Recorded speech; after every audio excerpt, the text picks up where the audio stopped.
Hello, my friends. It is Thursday, and I will be hosting a Hangout. If you're not a subscriber, go to patreon.com/PeteDominic right now and join us. Become part of our community. It's always fun. Tonight, 8 p.m. East. And the show has started. Here we are. I am so happy that you decided to join, to press play, to stop by, to put your earphones in, connect to your CarPlay or your Bluetooth speaker at home, however you listen to what I've made for you today, where you will learn, you will laugh, you will hopefully be inspired to do something, to stand up, if you will. Joining me today is a guy who's done that his entire life, both as a comedian and as an activist. Has actually raised over $100,000 himself personally for the AIDS walk in New York City. He's a stand-up comedian. He's a very thoughtful guy who, the first time he joined me, everybody absolutely loved him. Adam Sank is back on the show, and you are going to love that discussion, and that is coming up at 25 minutes into today's show, right after my news update. And man, I am very excited. It's just a week from now that I will be in Las Vegas, and then the next day many of you will be there, and I'm really, really excited to meet you and to spend time with you and to party and socialize and go hiking and do whatever we do together is going to be really great. I can't thank you enough for joining me here today and every day for the past over 4 years now that we've been doing this and creating this community, building this community, who many of which will join me tonight, hopefully, at our Thursday night hangout at 8 p.m. If you're not a subscriber, maybe today is the day that you will sign up and you will join us at our hangout. If you are a subscriber and you never joined us, maybe tonight will be your night. Patreon.com/PeteDominic if you're not already a member. If you're not getting that email with the link to the hangout, just let me know and I'll send it to you personally. And by the way, if you are coming to Vegas and you're really anxious about it, or if you're not coming because you were too anxious to meet people and to be around people, oh, do I get it. I love people. And I can't wait to meet you, but I too am anxious. I'm anxious I'm going to let you down. I'm anxious that I'm not going to spend enough time with you. I'm anxious I won't be able to really get to know you. And I know that will be the case for some people. There's only just so many hours in a day, but I hope to spend as much time as I can hanging out with people during the day while I'm there at the pool or going on a hike or at night at the bar or whatever. So that's my plan. I absolutely want to be spending time with you. I mean, everybody but Rob Dog. I just cannot wait to hang out with. Kidding, Rob. I especially can't wait to meet you, my friend. I feel like you're very tall. I feel like you're going to be very tall, and you're going to look down at me, and you're just going to pound me down into the ground with your fist. Is that the case? Anyway, if you're anxious about it, it's totally normal, and I am right there with you. We all have our different little concerns and insecurities, and we're going to put them all to bed. We're going to wrap them up and tuck them in, and we're going to put them in a bubble and blow them right away and hang out with each other. And there's going to be comfort and respect and love and lots of laughter. I did tell you that the main event is going to be an orgy as well, right? Like I hope I made that clear. With special guest Mandy Patinkin. Anyone? Any takers? No, I'm really looking forward to doing stand-up with Ophira, JL, and Christian Finnegan, and I'm most looking forward to seeing Jon Carroll perform stand-up live, and we've got some little tiny surprises for you, and I hope that you are going to Las Vegas. I'm so excited. All right, that's enough. Now, let's get to the news, shall we? Here are your headlines for the last 24 hours, which was the 13th of March. But now here we are, smack in the middle of the month. Seeds are germinating and even breaking through the soil. The days have gotten longer, and you can see the flowers coming up, and I hope that you get yours. That was all kind of a metaphor for let spring be the time of rebirth, inspiration, restarting, meeting new folks, listening to the headlines from yesterday. The most important and impactful headline, of course, is Aaron Rodgers, the disgraced former, I guess he's still playing for the New York Jets, football quarterback. Last year he got injured on the very first play, and he ripped his Achilles tendon and missed the entire season and just sat back and collected a paycheck while spreading all kinds of conspiracy theories. He, of course, is known as an anti-vaxxer and not great with the ladies, apparently. Well, guess what? Apparently now that RFK Jr. has mentioned him as a possible running mate, along with my old friend Jesse Ventura. How about that? Well, Aaron Rodgers is now going to have even his most private conversations revealed publicly, including ones apparently that at one point at least, he thought that the Sandy Hook shooting was fake. That's right, Jets quarterback, potential vice presidential candidate Aaron Rodgers reportedly questioned the validity of the 2012 Sandy Hook shooting in separate conversations with two people, one of which took place in 2013, a year after the shooting. New CNN report was published Wednesday afternoon about that, and that is not the most important headline, but lately I've been starting the news segment with something that's not as important or impactful, but still shocking. And you know what? Screw it all. Break format and play a piece of audio now. Here's Jimmy Kimmel, who is no stranger to Aaron Rodgers, making fun of it all, RFK. Last night, Jimmy Kimmel Live. Meanwhile, Robert F. Kennedy Jr., the noted anti-vax conspiracy theorist with a famous last name, said he will soon announce his running mate. He's running as a third-party candidate. The New York Times is reporting that his finalists for vice president include quarterback Aaron Rodgers and former governor of Minnesota, Jesse the Body Ventura. He's also considering a pair of truck nuts dipped in ivermectin. Kennedy says he's been speaking with Rodgers pretty continuously about this for the past month. Oh, that would be some good decision-making right there. Aaron Rodgers and Jesse Ventura are not running mates. They are who the bookers on The Masked Singer call when Rob Schneider says no. Okay? And Aaron Rodgers is still playing football. He's still playing for the Jets. How many losing teams can he be a part of at once? Yes. You know, we're less than...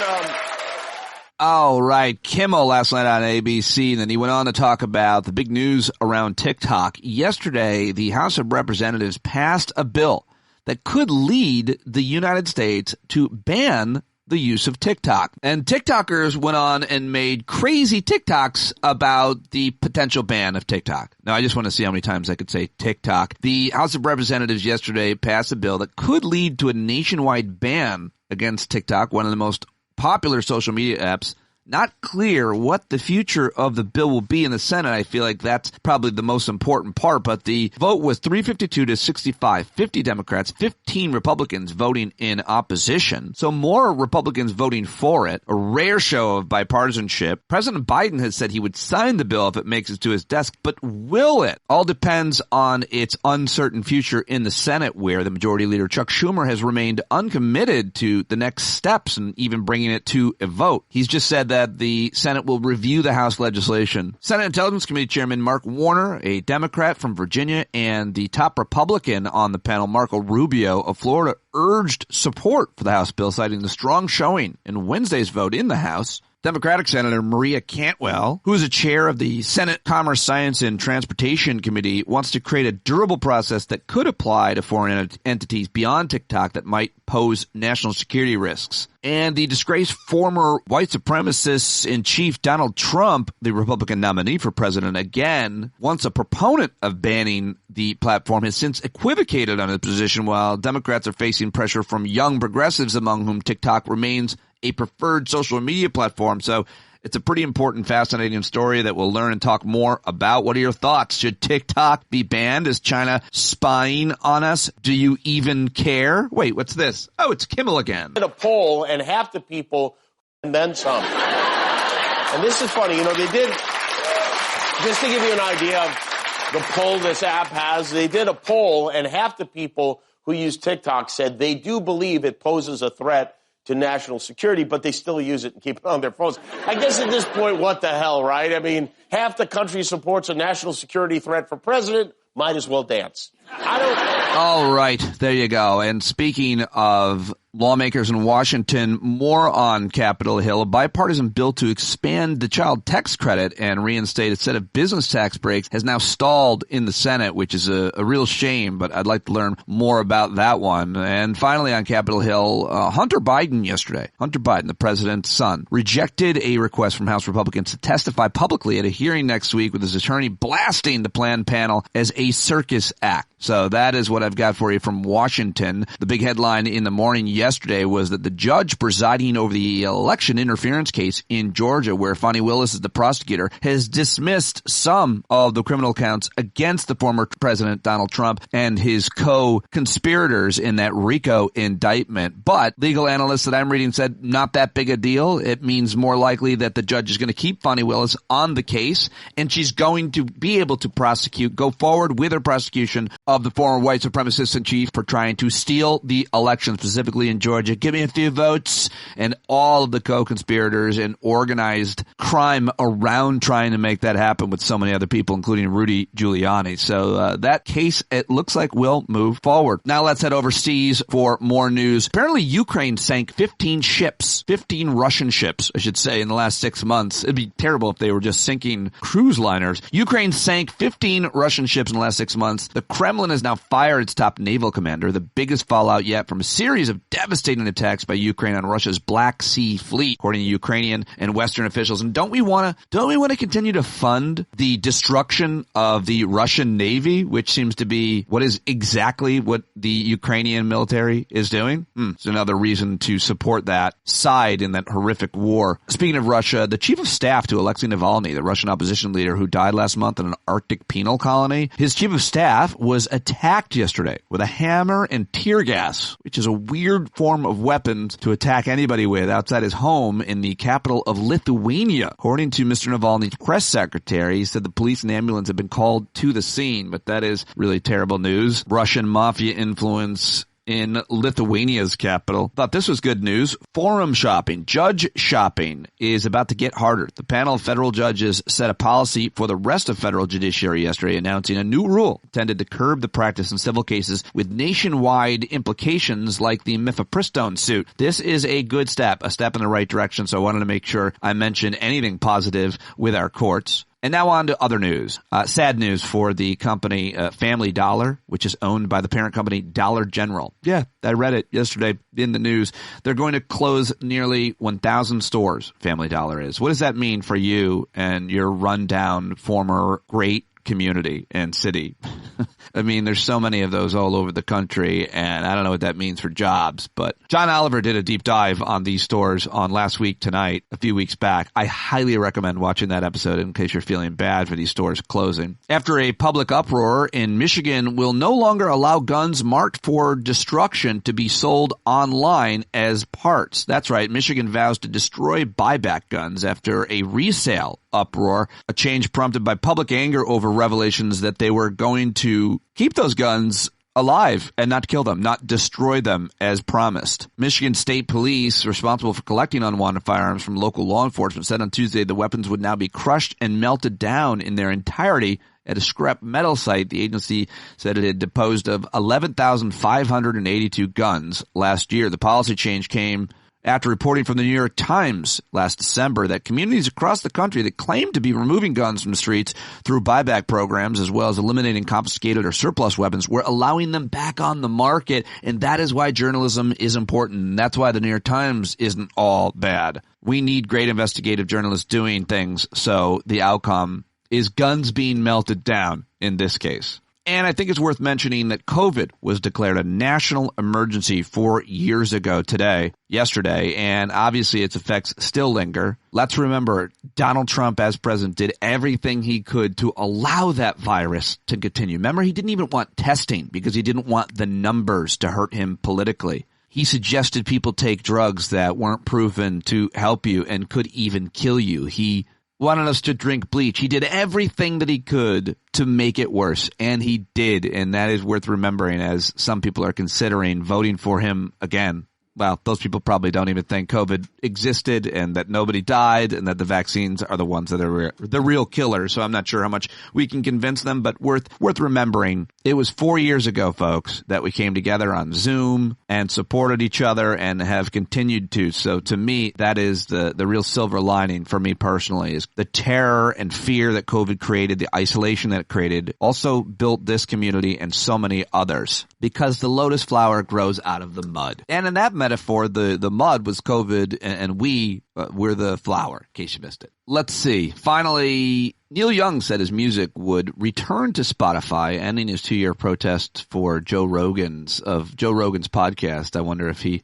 has any regrets about that. I hope he doesn't. Brazil's state-owned Petrobras could soon be the world's third largest oil producer, despite the country's promises to fight climate change. I don't love that story. And former CNN star, now disgraced in my opinion, Don Lemon, who had agreed a couple weeks ago, had announced that he had agreement with Elon Musk to start a new show on Twitter, now known as X, along with Tucker Carlson. Great work, boys. Well, yesterday it all blew up. His partnership with Elon Musk was canceled after an interview that he conducted with Elon Musk. In an Instagram post, Don Lemon explained the sudden cancellation, which happened hours after their conversation. I guess he asked Elon Musk questions he didn't like, and Elon Musk was like, I don't like you anymore. I didn't know you were black and gay. And it's over. That was yesterday's stupid media drama. And the week in Trump, I saw this aggregated by Axios, and I don't see this kind of thing enough, so I'm going to pay closer attention. But I thought always flooding the zone with shit is the plan. Some of it not created by him initially, like these court cases, obviously, but they're still Trump-related news. But just listen real quick to the past 5 days for Trump. Friday, he posted a nearly $92 million bond in a New York court to appeal damages. A jury ordered him to pay to writer Jon Carroll after he was found liable for sexually abusing and defaming her. On Saturday, he mocked President Biden's lifelong stutter and called journalists attending his rally in Georgia criminals. On Sunday, Hungary's authoritarian Prime Minister Viktor Orban said Trump promised him that he will end Russia's war with Ukraine by not giving a single penny in aid. On Monday, Trump vowed to free wrongfully imprisoned January 6 rioters as one of his first acts if he's reelected in November. And yesterday, CNN's Jim Sciutto reported in his book that Trump privately had praised Adolf Hitler for doing, quote, some good things, according to Trump's own former chief of staff, Jon Kelly. And when you hear it aggregated in 5 days like that, it is just helpful to note how absolutely crazy and dangerous this man is, but you already knew that. All right. Let's get to a few audio clips I've got for you today. The president went to Wisconsin yesterday. He made his second visit to Milwaukee in 3 months. He desperately needs. That's one of the most important states for the Democrat to win. He arrived in town yesterday with Representative Gwen Moore, who is on Air Force One with him. He went there and announced $3.3 billion infrastructure projects for local communities, including $36 million to Milwaukee. Made the announcement at the Hillside Boys and Girls Club. And his visit comes a day after the Biden campaign opened 44 re-election offices in Wisconsin, including in Milwaukee. I think maybe I'm going to have to go work at one of those states. Today he'll be in Michigan, another state he desperately needs. And here is a quick clip from the president in Milwaukee yesterday. Folks, we're on our way to delivering clean water to every American. We're on the way to delivering affordable high-speed internet to every American at low cost. The communities too often left behind, we're rebuilding. We're rebuilding the roads. We're filling in the cracks in the sidewalks. We're creating spaces to live and work and play safely and to breathe clean air and to shop at a nearby grocery stocked with fresh and healthy food. We're taking on housing discrimination, increasing access to home ownership, and building more homes and apartments to bring the cost of rent down. I thought this was interesting. Now let's go to CNN, where the vice president of the Teamsters Union, very powerful union, has not yet endorsed anyone for president. Well, he was on CNN with Aaron Burnett, and I think this 2 minutes is so important because he talks about what Democrats and President Biden have done for unions and for workers, and then he basically calls Trump and Republicans snakes. Here's Jim Palmer, the executive vice president of the Teamsters Union, on CNN with Aaron Burnett. Your union, the Teamsters, didn't give an endorsement until about 11 weeks before the election. And exit polling at the time shows nearly 3/4 of voters had made up their mind by that point. So do you feel the pressure to make this decision more quickly this time? I would certainly suggest that we do. I mean, let's be honest. There's no choice here. There never was a choice. And waiting any longer only delays the obvious and the time we need to explain this. I mean, our members need to be we need to educate our members as to why this is so critical to them. Social Security is one of the issues we discussed. Joe Biden was key in saving the pensions, not just for our union, but many other unions that were troubled pensions. He has been very, very positive and proactive in reforming the labor board, the Department of Labor, OSHA, all these different agencies that really affect the livelihoods and well-being of our members and those folks that aren't members, working men and women. I know that the president of your union has met with Trump more than once. We've got images of them together at Mar-a-Lago, so he has taken the time to do that. I know you have chosen not to do that, as you just mentioned yourself. Is that what your rank and file want? That they wanted to make sure that he did meet with Trump as well? Do you think that was important? I think they argued that was the reason they did it. I would just say that, the old story about a snake nursing it to health and then it bites you. You knew it was a snake when you handled it. So Donald Trump is what he is. He's been anti-union for decades, and I think we're wasting our time. So I may be, I'm probably obviously the one that didn't attend, that takes a very different opinion of dealing with people that aren't going to help you. Yeah, pretty straightforward. Why would you support people who aren't going to help you, but who are in fact going to hurt you? Take your health care, hurt your wages, your salary, your benefits, your entire standard of living. Why would you support those people? Well, a lot of question over whether Muslims and Arabs and even people of color will support President Biden based on what's happened in Gaza, with over 30,000 people being killed there, many of which women and children. Well, Congresswoman Ilhan Omar was on CNN last night with Abby Phillips. She asked her if she would vote for President Biden in November, and here is that almost 2 minutes. On the president and this election, which is, as you point out, a really important one, you didn't vote for President Biden or for uncommitted in Minnesota's primary. The uncommitted vote was a big part of that primary in your home state. I wonder, if the election were held today, would you vote for Joe Biden? Can you confirm that he would have your vote today? Of course. Democracy is on the line. We are facing down fascism. And I personally know what my life felt like having Trump as the president of this country. And I know what it felt like for my constituents and for people around this country and around the world. We have to do everything that we can to make sure that does not happen to our country again. And do you think your constituents ultimately will come to the same conclusion that you did, the tens of thousands who voted uncommitted as a protest against the president? Well, the uncommitteds have been very clear. They want a change in policy, and we've seen that. Within 3 days, you had the vice president using the word ceasefire. We now have the president saying there is a red line if Israel goes into Rafah, that he is going to condition aid. So there has been a significant progress.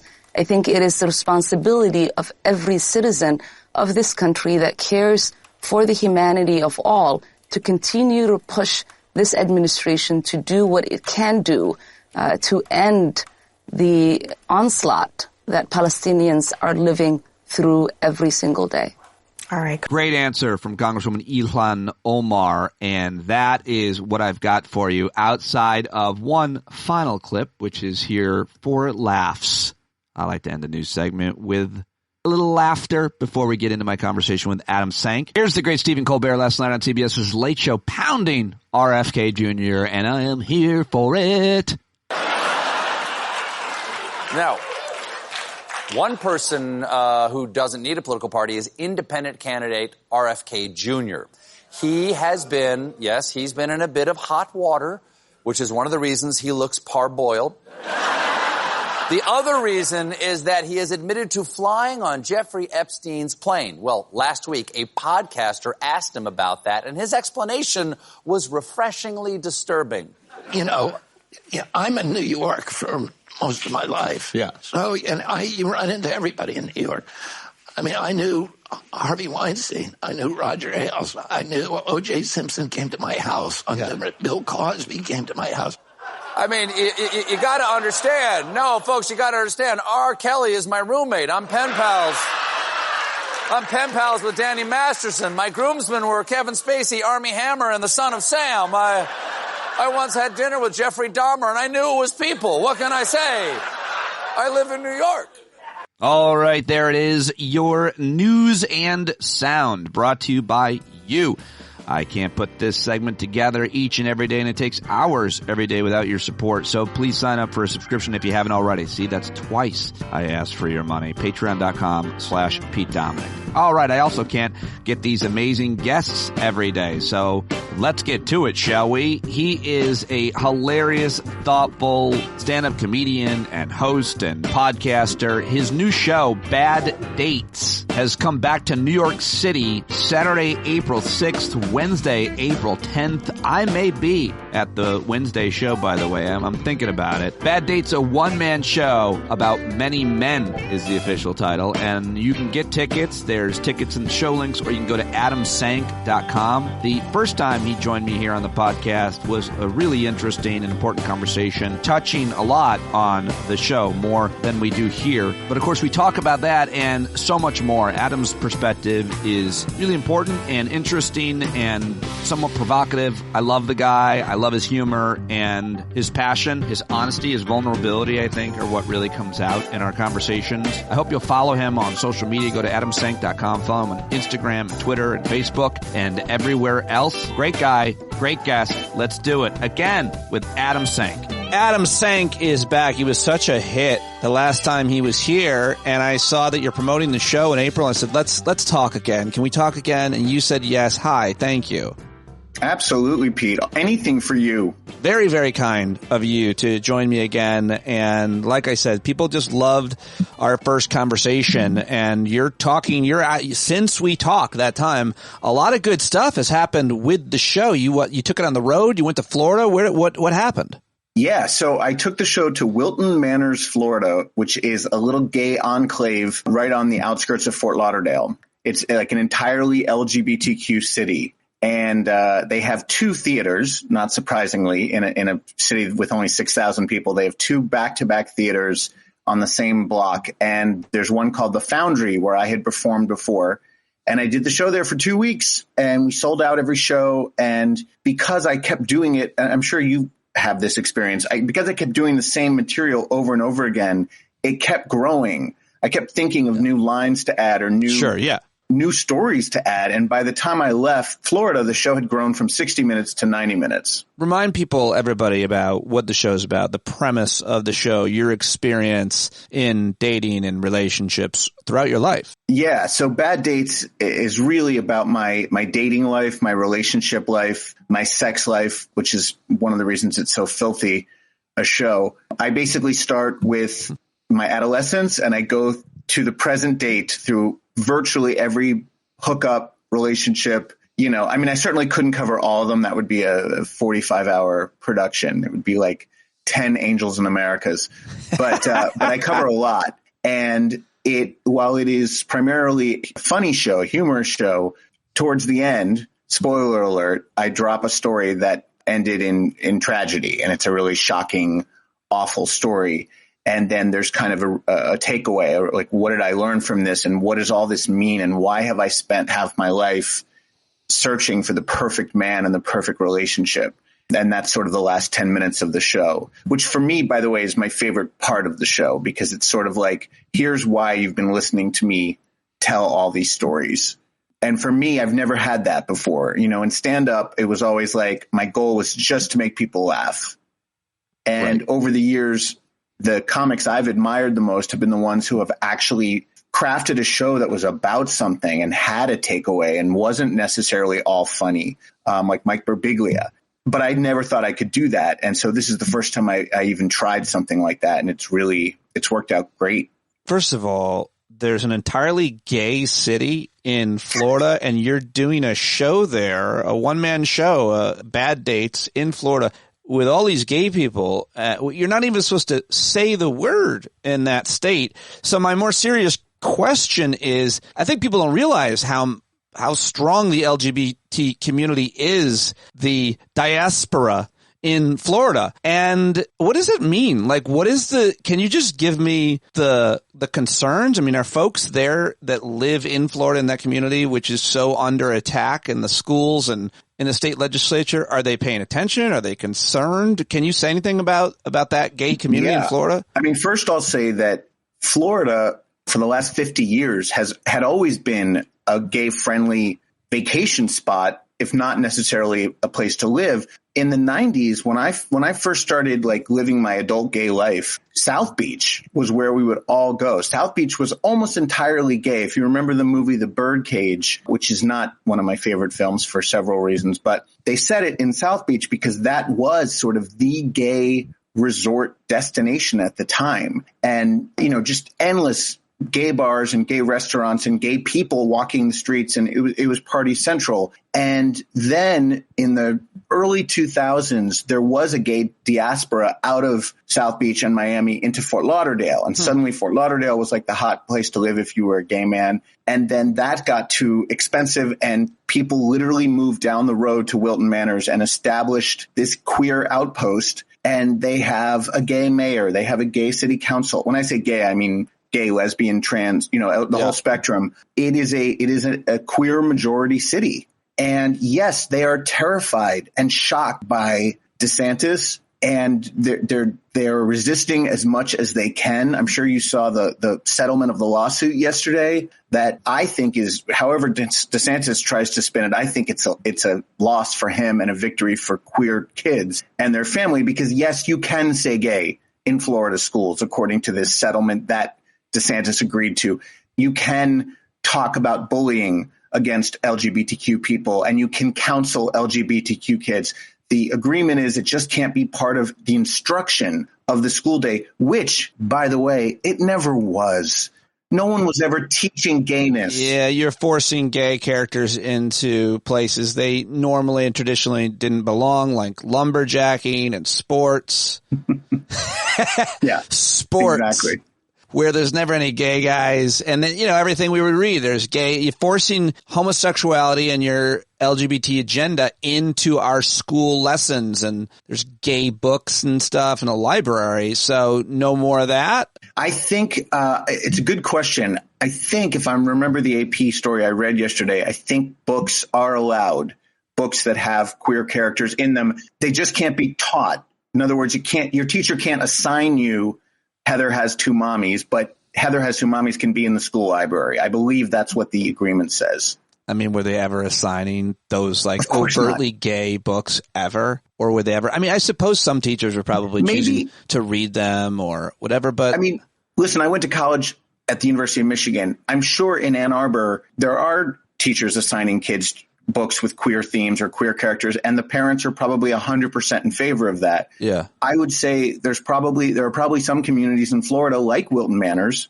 where parents would want their kids to study books like this. Not Heather Has Two Mommies, that's a little kid's book, but you know, young adult books with queer characters, because so many kids in Wilton Manors have queer parents. How do you feel about Heather Has Two Jewish Moms, a book like that? Are you okay with that? I feel sorry for Heather. Having been raised by one Jewish mom, that was more than enough. Adam Sank, I'll look into this issue in Florida and get somebody on to talk about this. Florida and LGBT advocates on Monday settled a lawsuit over a state law on classroom instruction that grants teachers freedom to discuss sexual orientation and gender identity while also shielding the youngest students from those topics. You're right. So this is what I'm dealing with. Shielding them.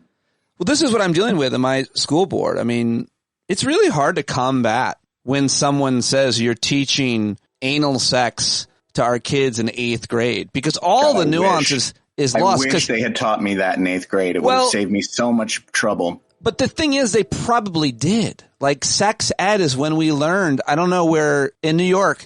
I grew up in New Jersey, and the sex ed we got was like 6th grade. I think there was one day of it, and it was like women have periods and men have wet dreams. Right, but the point is, argument. By the way, I never did, and I thought there was something wrong with me because I never had a wet dream. They should have just said men start to come, but they didn't tell us that. Oh, yeah, well, that's your fault for misunderstanding, I think. But you're making their case here because you're saying they made you feel insecure because your body wasn't maybe functioning right, and they were teaching you that it's supposed to. They didn't give me all the information. They didn't give you all the information. They should have said, what they should have said is, when a woman reaches puberty, she starts menstruating. And when a man reaches puberty, he's able to ejaculate. That's not what they told us. Right. They said he starts having wet dreams. That's a specific thing that I never had and plenty of other guys never had, but I was jerking myself to ejaculation every day. Did you Probably why I never had a wet dream. You grew up Jewish. Was there any hang-ups around masturbation as a young man? Like, I grew up Catholic and I had hang-ups, meaning when I started experimenting with self-congratulations,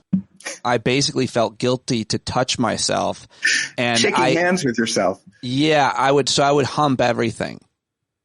Listeners know this about me. Like, I had a soccer ball pillow that had the stuffing coming out of it, and anyway, but that's what I did because I didn't want to touch myself because I felt guilty. I don't know if that was actually like Catholic school or just like but I certainly didn't want to do it. Did not for a long time. Like, I don't know, maybe the first year of humping things would I not touch myself. I'm sure Catholic school didn't help. It didn't help. No, I thought. Yeah. I was raised in the Reformed Jewish tradition, which is the most liberal.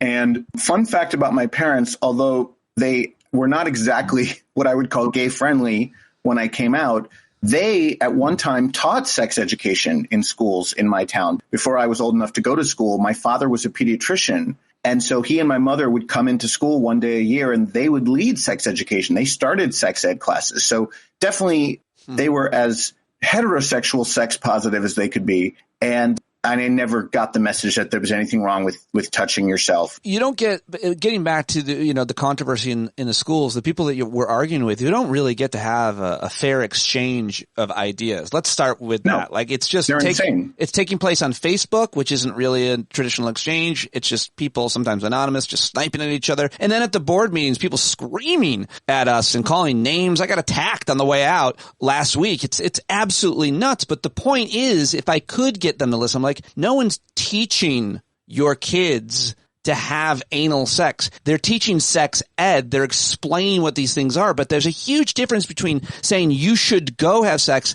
and listen, if you do have sex, here are the consequences. Here's how the body works and all of the things that come along with that lesson. But we don't have that conversation, Adam, in this country, much less at my town. It just gets totally twisted into you're teaching my kids. Now, grooming is the word that we hear, which is disgusting as a word. Right. Completely misused. They don't really understand the definition of grooming, or they're intentionally misusing it to label people pedophiles who are not in any way pedophiles. Right. I mean, to me, the most outrageous example of that is when they accuse doctors who practice gender affirming care as grooming these children, as if becoming trans or helping someone transition is somehow about having sex with them. It has nothing to do with sex. Gender has nothing to do with sex. Gender has nothing to do with sexuality. It certainly has nothing to do with an adult and a child having inappropriate contact. You're talking about a doctor providing medical care that has been recommended and approved by all of the major medical associations, and that doctor is being tarred as a groomer.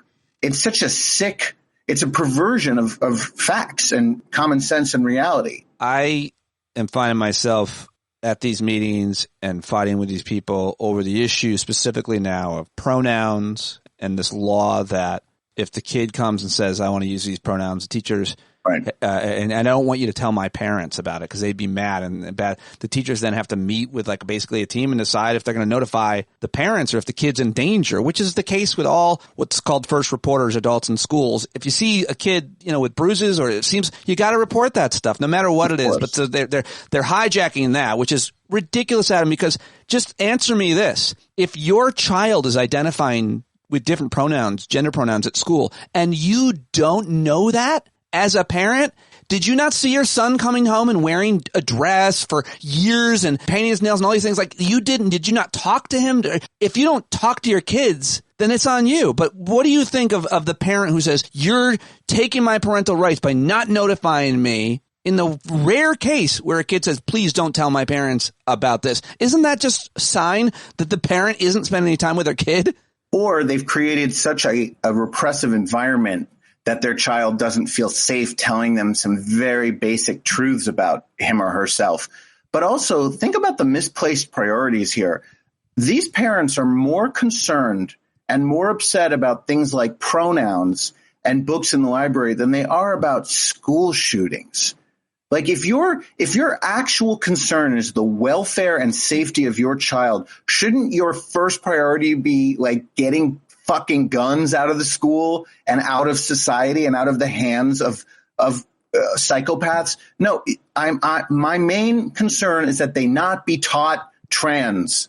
Like, what the fuck is wrong with you? Only one of those things is going to lead to the massacre of your child, and it's not pronouns, you moron. Well, it's usually the same people who are not worried about guns or wanting more gun laws. But let's say two things can be true, that you're worried about the LGBT agenda and you don't like gun violence. There are 1,000 other issues that are real issues dealing with what's going on in terms of curriculum and class size and all kinds of other resources. Quality of education. The quality of education. But we're not talking about that stuff because of bathrooms and pronouns. That's their other argument, that even though it's New York state law and the board can do nothing about it, they're worried that a trans girl, boy transitioned into a girl, is going to go into the girls' locker room now and take his dick out. They say that. 11-year-old girl said those words. Basically, she called it penis. I don't want to see a penis. And the things they're saying, Adam. How are you going to see it? There are no urinals in a woman's restroom or a girl's restroom. How are you going to see their penis? They're going to change while they're changing into their swimsuits or into their gym clothes, things that they don't actually really even do anymore in our school. It doesn't matter if they do or not. That's the concern. The kid's going to come in and they're going to see a penis. Meanwhile, I've yet for any of these people to show one instance, one in the entire United States, where a man in drag or a trans woman has assaulted a cisgender woman or a girl in a public bathroom. It has never happened. The idea that if I'm a predator, let's say I'm a straight cisgender male predator, right? And I want to rape a woman, I'm going to get in drag and pretend I'm a woman and live as a woman. I'm going to go through all that trouble just so I can rape them in a woman's bathroom. Do you know how easy it is to rape? There's rape happening everywhere. It's literally 1 in 3 women are raped. Why would I go through all that trouble? Yes, violent crime is not that hard to commit. There's a lot of reasons. I can sneak into the bathroom dressed as myself and hide out if that's really my agenda. Yes, right. Why does being in drag give me this sort of like one-way ticket to Rapeville? It's so insane. They have to create a narrative that parents and families will be affected and scared and then animated and motivated to vote by. And that's what so much of this, the migrant fear tactics, and certainly things happen. Crimes are committed by all kinds of people. Some are mentally ill, some are not. Some are black, some are white, some are old and young. Some have these weapons, some have those. It happens. But the idea that we then scapegoat one person as a result of our whole town is going to be overrun with trans migrants. And again, give me one example, just one, of a woman who was attacked, assaulted, raped, molested in any way in a public restroom by either a trans woman or a man in drag pretending to be a trans woman. It has yet to happen. And yet state after state are changing their laws to fix this problem that doesn't fucking exist. It is so maddening. And you're right. It's 100% about fear. If we can continue to scare people to vote against their own interests, to vote against the interests of their children, to ignore all of the very real problems that we're facing as a country, as a culture, as a world, then that's what they're going to do. It's all about power and misinformation. And what's terrifying to me is half the country believes it. It's not like a crazy lunatic fringe. It's half the country. Increasingly, all the people that want to vote for Trump again. Yeah, I would say it's less than half the country. It's certainly half the voters. Half the people who vote. Yeah. Look at the polls. Yeah, way too many people. I think the even better point is that seemingly educated, informed, critically thinking people are buying a lot of weird stuff. Yeah. Because people don't understand how to trust journalists and what resources to trust, how to critically think, how to simply walk back and say in the trans issue, these kids are far more of a danger to themselves than to any other kid. One of the things I said at the board meeting, Adam, was I was like, my daughter's 16 and 19.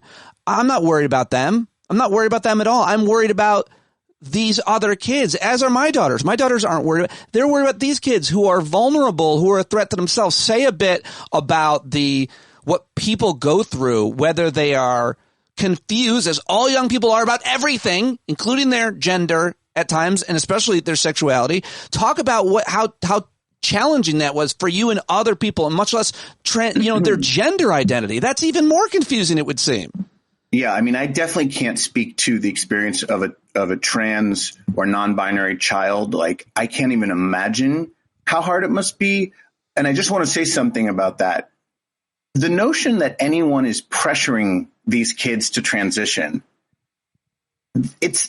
not only isn't it possible, but it's like being a trans person in this world is one of the most difficult challenges, one of the most difficult struggles a person can have. There is no segment of society that gets more abused than trans women, and especially trans women of color. Like it's a shitty, difficult, not that it isn't worth it to live your authentic self. They absolutely should.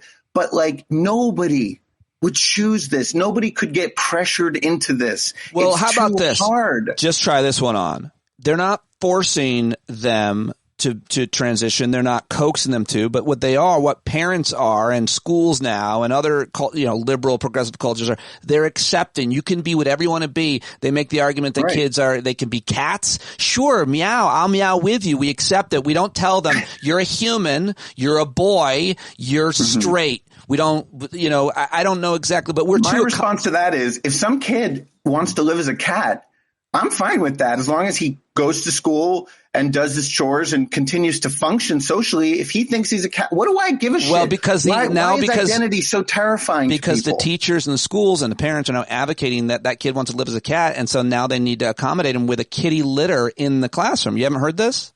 But it's never happened. These are crazy. Well, there is kitty litter in a classroom, but it's because there could be a lockdown and kids need to piss or shit in something. That's where that rumor all started. That seriously, they have like a box of sand or kitty litter in there because if they had a lockdown because there was a fucking school shooter, the kid would need a sanitary place to piss. That is maybe a real thing in some schools, but they've just completely hijacked it into a kid wants to be a cat and meow and shit in a box.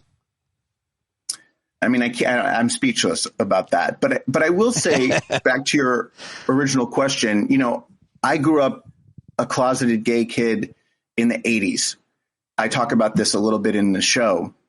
It was a really horrible time. I mean, there's never been a great time to be a gay kid, but the early 80s were particularly bad because you had Reagan in the White House, you had Jesse Helms in the Senate. There was the kind of backlash we're seeing now against queer people, we were seeing then tenfold. And AIDS was this brand new, horrifying thing that was killing anyone who died of AIDS, we knew was gay. And we didn't know anyone who was gay who wasn't dying of AIDS. Do you see? There were no out gay celebrities except for the ones who died of AIDS. Liberace, Rock Hudson, Robert Reed, Freddie Mercury, Anthony Perkins. Those were the only out gay celebrities, and they were only out because they died. So what was that message to me as a closeted 13-year-old who was attracted to boys? Not only is this completely unacceptable to be this person, to feel this way, but also it will kill me. I'm going to die. And I got that message and my parents got that message. And when I came out to them at the age of 22, the first thing my mother said to me, and I'm sorry if she sees this, was, "You're going to die of AIDS." That was her first thought. So, it wasn't easy, and it certainly wasn't anything I would have chosen. I tried so hard to be straight, up to and including having sex with many girls. Can I just ask you, when your mom said it, what was the inflection? Where was the inflection? Was it like, "Oh, honey, oh no, you're going to die of AIDS," or was it, "You're going to die of AIDS"? It wasn't like that. It was like sort of sad resignation, like, so it was her first concern was your AIDS. Oh God, I stepped on how you performed your mother's. You're going to die of AIDS. I did it twice. But then it was also like, you're going to have a sad and lonely life. And I remember in the 90s, once I had sort of found my first gay friend group, and we'd be, dancing at Roxy in the middle of the night with our shirts off and, high on ecstasy and just having like the best fucking time. We'd look at each other. We'd go, what a sad, lonely life this is. Because like we couldn't have been happier, So your mom's negativity and pessimism and judgment on that when you came out, it did not turn you back to No, but we did have to go to therapy. My mother insisted that we go to family therapy. Just my parents and me, not my sisters, because they were out of the house in college or working by then. I was don't want to give them any ideas either, right? Yeah, exactly. You could be gay in this family. You get therapy. It's amazing. Both my sisters were athletes too, and I was not. But no, we went to family therapy, and which was basically just my mother saying you've shattered our dreams, and my father saying I'm heartbroken, and the therapist just kind of listening to all this. And then fortunately, it was a good qualified therapist, and he asked them, he said, why do you keep saying, because they kept saying, we're so hurt. And he said, why do you keep saying hurt as if Adam's done something to you? Ooh. He hasn't done anything to you. He just is gay. And like, get over it was basically his message to them. That therapist is key in your life. Wow. That's a great. But they would have come around. I mean, honestly, my parents, the ironic thing is my parents taught me the best values. They've always been liberal Democrats and compassionate and empathic. And they taught us those values. And if another friend of the family, if their kid had come out as gay, they would have been like, oh, we have to support that. But there was something about having their own child come out as gay. And I get it now. You have this whole idea when you're a parent of what your child's life is going to be like. Even if you tell yourself not to do this, you have to experience this. You imagine their graduation from college, their wedding, someday grandkids. Like, you have this whole thing in your head. And when you find out that none of that's going to happen, or it's not going to happen the way you thought it would, like that is something they had to mourn. They had to mourn the loss of this idea of who I was and what my life would be like. And once they finished mourning, and they also saw how happy I was and how other people didn't give a shit that I was gay, like friends of theirs that they were afraid to tell. And then when they did tell, they were like, so what? They came, they couldn't be more supportive now. And I think they would be the first to say that they had to go through an education, and they did. They educated themselves. It's a wonderful story and arc, and I'm sure it's not uncommon, right? And that's the whole point. Like, you were not alone then, but it certainly felt that way, I'm sure, because things change so much culturally, and the AIDS epidemic. What's interesting is I have friends whose parents were the opposite, right? They were super conservative, right-wing Republicans their whole life. And yet when my friend came out to them, they were like, okay, it's sexuality is a really tricky area.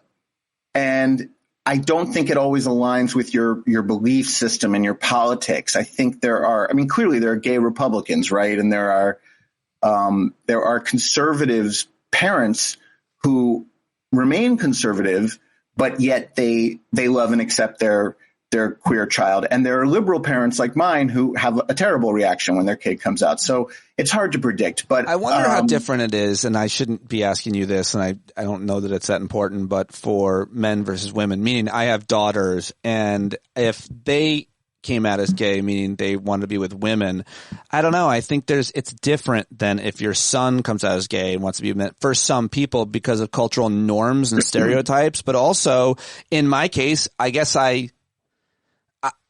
thought, and I certainly have thought about it, if my daughters were exclusively into women, how would I feel? And I think I would probably feel better, because men are problematic and can be violent and all those things and all the things that come with men. I don't know. I think my brother-in-law said the exact same thing about his daughters. I've never really said that out loud, because I haven't thought about it that much, but forcing me to kind of think about if I'm just thinking about it now. I'm like, I think I'd feel almost a little better in a way, outside of the ridicule that society might bring them. But I like to think that's changing. But obviously now we can talk about, is it? Where are we? Well, that was Louis C.K.'s joke, ironically, is that the most dangerous thing that can happen to women are men. Yeah, right. Like, That's there's right. no greater threat to women That's than right. men. That joke was brilliant. Yes. So why do they date us? Why do they, that was his question. Like, why would a woman ever go on a date with a man when she knows all the terrible things that could happen? Right. But there's something else, Pete, which is homophobia is far stronger against gay men than gay women. And transphobia is far stronger against trans women than against trans men. In other words, people who are assigned male at birth, people who are assigned female at birth and transition to male, they don't have a problem with them. You don't hear about them getting banned from sports. You don't hear about the fear that they're going to infiltrate a boy's bathroom and grab a guy's dick.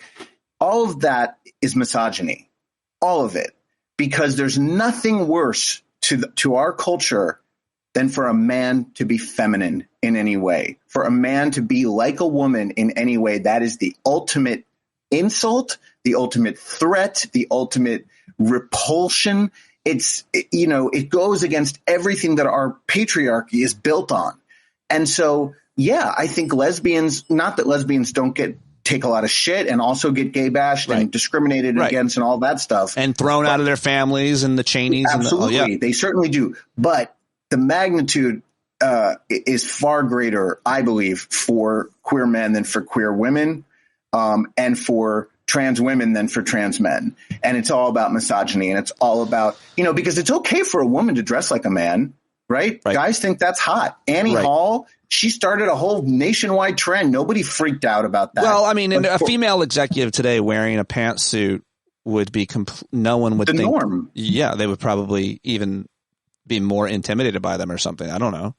But for a man to dress like a woman or wear makeup or have hair like a woman, or even just to look like me, but to be a little femmy, there's nothing worse to large swaths of our country.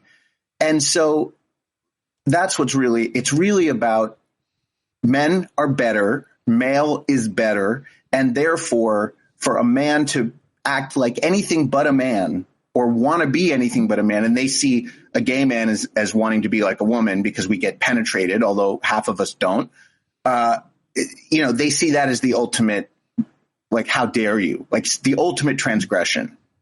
So well said, Adam. So well said. Really would love to know if anybody wants to split any hairs with what he's saying, but I certainly feel that that's the way. That is the way. This is the way. That is America. Blessed be the fruit. I mean, that is true of all fundamentalist religion, and on the right in America, so concentrated into a lot of this Christian nationalist now theology, which comes with a lot of like militancy and so on. And I wonder just where you think we are at with any of these issues, with this, specifically with the LGBT community. Your perspective is so valuable, seeing as what you've seen and what you've lived through and talked about and are continuing to talk about in your show. But how do you see things now? Do you ever feel in danger in ways that you didn't, in terms of your rights specifically? Yeah, I mean, in the short term, I'm terrified. I'm terrified that there's even a possibility that orange piece of shit could wind up in the White House again. I mean, I really do think it's an existential threat to not just queer people. I think it's to anyone who doesn't conform to the very rigid standards of being straight, white, Christian, male. I think anyone who isn't all of those things is really under threat right now by the possibility of him. Because remember, it's not just Trump. Trump will bring with him an entire crooked administration of crackpots and ne'er-do-wells like he did the first time. Remember Betsy DeVos? Even worse. Worse this time. Yeah, no, remember who's the surgeon that he put in charge of housing and urban Ben Carson. That was a super racist thing he did. He was like, put the black guy. Yeah, in front of HUD, which he had nothing to. All that comes back. We get more Supreme Court justices. We get more federal judges and appeals. I mean, it's so in the near term, I feel very threatened, and I think any right thinking person should, and I mean right as in correct. in the long term, I have to feel like these are all losing issues for the far right and for the Republican Party, because young people today are growing up in a world where no matter how hard their parents tell them otherwise, being LGBTQ is totally normal, right? Tell that to some of the high school kids in the fight that I'm in. I completely agree with you. I'm not pushing back. I think overwhelmingly that is the case. And I think these young men I should say women too. There's a lot of them are speaking out against the trans kids and the bathroom issues and all this stuff, demanding that the Board of Education members resign. These are young people, and it's really sad to me. I mean, I know some of them even, and it's really sad to me, but I like to think they're more the exceptions, and they're being kind of indoctrinated by their parents the way, frankly, my kids have been by me. But more importantly, it sounds what you're saying, culture, laws have changed, and with that, you can still, I guess, turn the clock back on your kid, but it's a lot harder these days when we've made so much progress. At least that's my optimistic view. Look at RuPaul's Drag Race. Okay, this was a low budget show that aired on a network that most people couldn't even watch, called Logo. And certainly most of the country had never heard of it. It is now on MTV. It is one of their most popular programs. Every drag queen who appears on that show has millions of followers on social media. It's huge internationally. My buddy in Australia, they have a huge thing around it. Yeah. There's 18 international versions or something like that of RuPaul's Drag Race. It's been franchised at this point. Wow. Yeah. Okay. I've been watching Drag Race España, which I love because I get to practice my Spanish and learn all of these colloquial Spanish expressions for filthy things. But I mean, that show has had a massive impact. And there's no putting the drag queen toothpaste back in the tube now. Like, it's been normalized. We have won the culture war. So we may lose this election, God forbid, and we may lose our rights, God forbid. But culturally now, there are too many young people who are like, there's nothing threatening about this. There's nothing scary. There's nothing wrong. There's nothing dangerous. This is expression. It's creative expression. That's all drag is. It is no more threatening to children than stand-up comedy or painting or musical theater or, it's just another, because most drag queens encompass all those other arts. The really good drag queens, they're actors, they're dancers, they're comedians, they're singers, they're hosts, they're writers. It's just all it is the performing arts. That's all drag is. It's a performing art. Drag is not trans. Well, there are trans drag queens now, and there are cisgender women now identifying as drag queens. Drag is a performance style. So anyone can be a drag queen, male, female, trans, cis, straight, that's gay, the language I'm looking for specifically. You may very well be trans person, but you're performing in drag. You may well not be, and you're performing in drag because it's a performance style. Right. My sister said to me, because I was telling her that there are now cisgender women doing drag, and certainly trans women doing drag is as old as time. And she said, but how is that fair?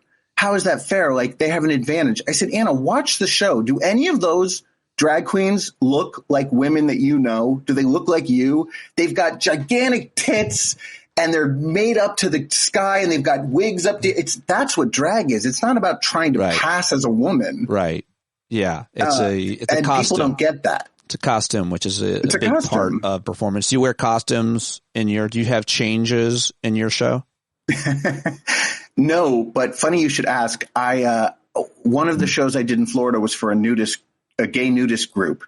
And typically for each production that happens at this theater, they'll rent out a night and they'll take over the theater and they'll watch the show naked. And they prefer it if the performer is naked too. And I've already performed naked at that theater. I've done naked stand-up there in the past. So for this show, I was in a bathrobe, and at strategic moments, I would show more or less. Like, when I was doing the serious parts, I didn't want to be naked because it would have been really inappropriate. But like, there are times when I act out sex in the show, and for those, I would like hike the robe up and bend over, and they certainly got their money's worth. Let's put it that way. Were there kids in the audience for that? It was all kids. It was an 18 and under audience. No, there were no kids. No one under 21 ever saw this show. Wow. And just it's so funny. I'm sure you've referenced this, but the idea that the advice for people who are nervous about public speaking is to imagine people naked, and you don't have to imagine the audience naked. You've actually Can I tell you something, Pete? If you've never done it, I recommend performing naked stand-up at least once. You will never feel so exposed, and although that's scary at first, you will find that as you go through your favorite bits that you've done many times on stage, know they work, they take on a whole new element when you're naked. Yeah, that's never going to happen. I think it should. I appreciate that, and I totally understand the result. It sounds a lot like what people are now saying about getting in a bucket of icy cold water every morning. Like I'm glad that makes you feel liberated. I'm glad that wakes you up in the morning, but I don't need to parade. That's how I'm denigrating it. Parade. I don't think I went on in a Speedo once. As I don't know if you remember, but Luna Lounge had this thing called Eating It, and they had this one thing, and if you got invited there, it was a big deal, but they did this one thing every year, 1 minute of stand-up. So 1 minute, 1 minute, 1 minute. And my idea was to go up and do my normal act, 1 minute joke, without even acknowledging that I was in a Speedo, and that would be the bit. And no one got it, as they shouldn't have. And no laughs, and it was just me in a Speedo. Like, no one was impressed, and I don't know if anybody ever remembers that, and it's probably the first time I talked about it publicly, but I just wore a tight blue Speedo, and that was as close as I got, and it bombed. And if there are any photos from that night, I would like to see them. It took me so long to find one of those classic Speedos. I worked all over New York City to find one, too, which is weird. I know. Go to any gay boutique. Yeah. There's racks and racks of them. That's how I was thinking of I was literally looking for a sporting goods store in New York City. That sold swimwear, which is not in season at Modell's at that point. It was freezing cold. You needed to go to Homodell's. You know what I'm saying? Adam, let's end there, man. That was great. So great. What do you want to say about the upcoming shows? And I'll say it and link to it and everything in the show notes. But if people are in New York in the first couple weeks of April? Anyone in the New York area can come see Bad Dates at the Stonewall Inn, the historic Stonewall Inn, where the LGBTQ movement supposedly began, even though it began much earlier. April 6th and 10th. And one of those is a Saturday and one of them is a Wednesday. Both shows are early in the night, so you can go and then have dinner somewhere in the Village afterwards. It's only a $15 cover, cheap as fuck, 2-drink minimum. We do it upstairs in the showroom at the Stonewall, which is very intimate and my favorite place to perform. I've recorded 2 albums there, which you can also download anywhere you download music. Look my name up, Adam Sank, S-A-N-K, and it is always a pleasure speaking to you, Pete. You're one of my favorites. Awesome. Thank you very much for joining me again, bud. All right, there he goes, Adam Sank. Everybody, AdamSank.com. Go get tickets to see him live. He will win awards for the show, I'm sure. He is great, and I hope that you enjoyed our conversation, you bumblebees. Thank you very much for listening all the way to the end. Have you bought Jon Carroll's song that you're listening to under me right now? I've got to stop talking because he's talking. JonCarroll.org, and I will talk to you again tomorrow, and see you tonight at our Hangout, I hope. Bye-bye. Trees, you got to stand up. Hey, you've been sitting so long, you got the creaky knees, you got to stand up.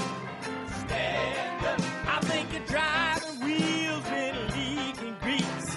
Boy, you better stand up. Stand up. Well, there's a whole lot more of us who know us right. They'll keep right on ignoring us if we keep sitting tight. You got to open up the window to let in some light. You got to stand up. That's right.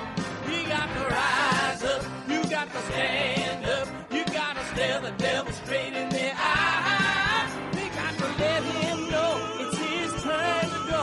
See it clear when all you hear is a lie. So get up off of your butt, get down off of your fence. Even if it ain't a very friendly audience, well, they'll begin to listen when you start making sense. And you stand up, stand up. No need to point your rifle to defend your town. Just stand up, stand up. You know they can't deny you what you're laying down. Boy, you better stand up, stand up. Show your face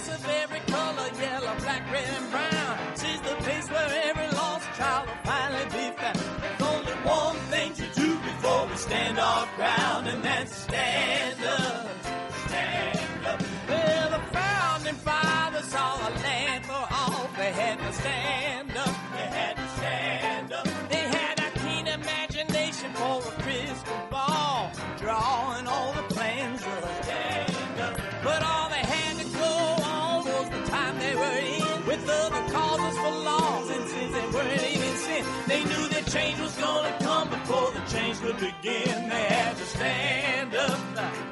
All right, they had to stand up. We got to stand up. We got to look the devil square in the eye. We gotta let him know it's his time to go, and make it clear when all we hear is a lie. Why you lying awake wondering where the money all went? It'll be the cost of freedom that'll go unspent. You can see him flee the scene of that experiment if you stand up. All right, we got to speak up. We got to reach up and raise your voice in every way you know how. Don't be toes up. You got to show up. Ain't no better time to do it but now. No need to pledge allegiance to no wanton tribe. Rise up, show obedience to the voice inside, and listen well and hear